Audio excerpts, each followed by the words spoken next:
का chapter number 2 का exercise 2.29 का एक क्वेश्चन है। इस क्वेश्चन में बताया गया है कि दो सेल हैं, इस सेल के दोनों सेल का एक ही सेंटर है, यानी सेंट्राइड कंसेंट्रिक सर्कल की तरफ से उसमें रिप्रेजेंटेशन दिया गया है।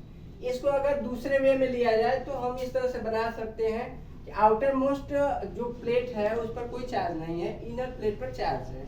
फिर उसके अंदर इनर प्लेट पर चार्ज है। इनर प्लेट का जो रेडियस है इनर सर्कल का वो R2 है और आउटर सर्कल का इनर जो प्लेट है उसकी रेडियस R1 है। अब इसमें पॉजिटिव चार्ज है और इस प्लेट पर निगेटिव चार्ज है। दोनों को both charges attract to each other. Charge minus Q, ये चार्ज प्लस क्यू। अगर इसको हम कैपेसिटर के टर्म में अगर इसको लेंगे तो माइनस क्यू चार्ज की एक हमने ये प्लेट बना दिया और प्लस क्यू चार्ज की एक ये प्लेट बना दिया। न इसके आउटर पर कोई चार्ज है न इसके इनर पर कोई चार्ज है, यानी ये एक कैपेसिटर के रूप का बन सकता है। इसमें हमको प्रूफ करना है कि C = 4πε0 R1 R2 by R1 minus R।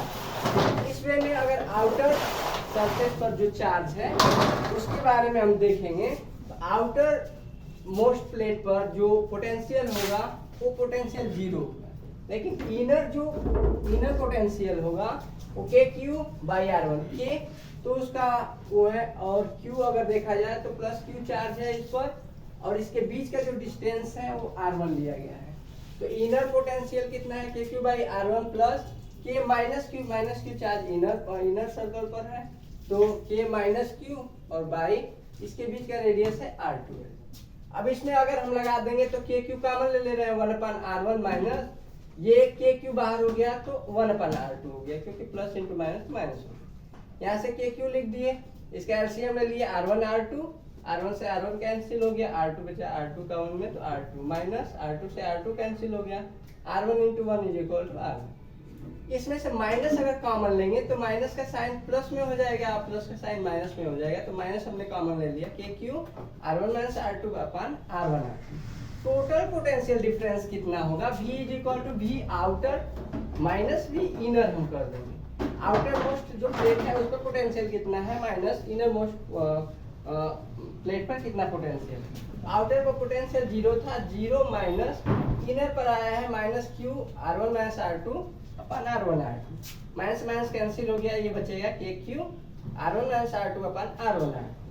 We know that C = Q/V, तो Q/V के प्लेस पर हमने रख दिया इस प्लेस पर KQ R1 - R2/R1 × R2।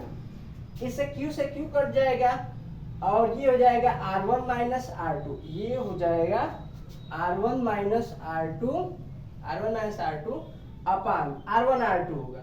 यहाँ पर K है, K की वैल्यू होती है 1/4πε0, तो 1/4πε0 जब रखेंगे तो नीचे आ जाएगा। ये 1 ऊपर 1 से इसका मल्टीप्लाई हो जाएगा और जो मल्टीप्लाई होगा तो 4πε0 ऊपर चला जाएगा, R1 R2 ऊपर चला जाएगा अपान R1 - R2। इस तरह से ये C = 4πε0 R1 R2/R1 - R2। That's all.